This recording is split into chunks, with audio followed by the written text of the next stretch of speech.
Good morning, my dear students.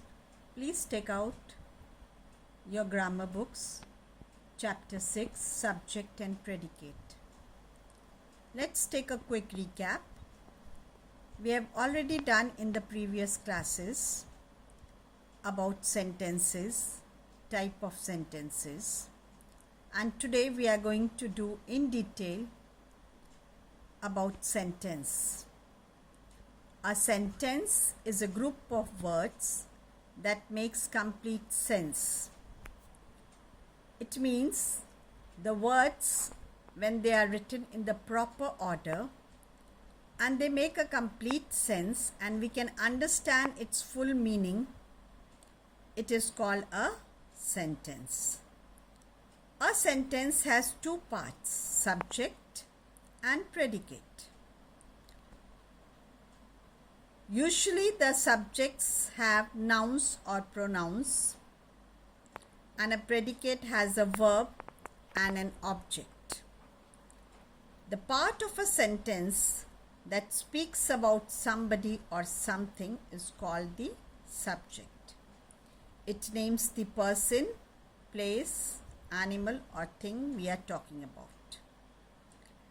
Predicate is the part which tells us something about that subject. Now let us take an example and see.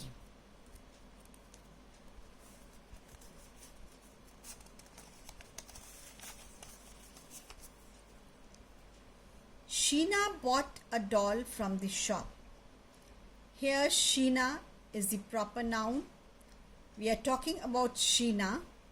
She is our subject. Now what does we know about Sheena? That Sheena bought a doll from the shop. So the words which tells us something more about the subject is called a predicate. Another example, the book is lying on the table. Here the book is our subject, it is a noun. And is lying on the table is telling us something about the book and it is the predicate. One more example is the fishermen are catching fish. Here the fishermen are the subject. Are catching a fish is the predicate. Words that comes before the verb in a sentence forms the subject.